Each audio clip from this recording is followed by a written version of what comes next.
Et voilà, on va répondre durant cette capsule donc à la fameuse question, qu'est-ce qu'on mange durant une vitalisation et qu'est-ce que la vitalisation mange, comme on dit en hiver.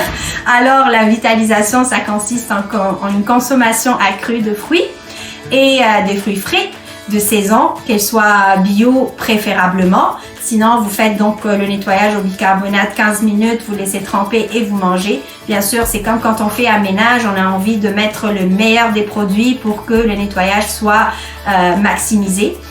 Donc des fruits, des smoothies aussi à volonté, des purées de fruits, faites attention qu'elles soient crues, non cuites.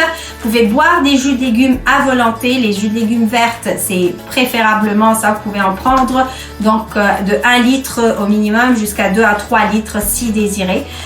Évitez de consommer les oléagineux, donc amandes, noix, sésame, avocat, bien sûr parce que ça prend plus de temps de digestion. Ne rien manger de solide pendant une vitalisation, pas de solide, des bouillons de légumes, vous laissez vous laissez bouillir pendant 2 heures, après vous buvez juste l'eau et vous jetez les légumes, aucune huile à l'exception l'huile de lin, surtout et absolument rien de cuit, des huiles essentielles, des hydrosols, des hydrolates, compléments alimentaires, infusions évidemment continuez d'être pris, ils peuvent absolument être à privilégier aussi parce que tout simplement ça va contribuer à optimiser la vitalisation. Alors merci. Voilà, donc la question maintenant c'est comment elle se pratique.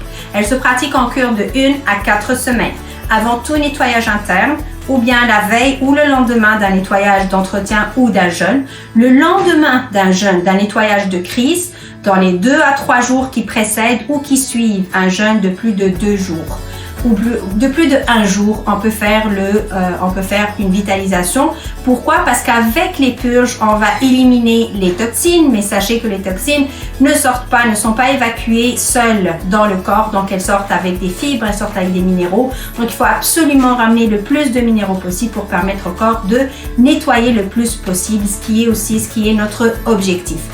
Elle peut aussi être appliquée en dehors du contexte des purges à volonté et aussi longtemps que désiré. En fait, on peut même conclure en disant que la vitalisation est l'alimentation idéale.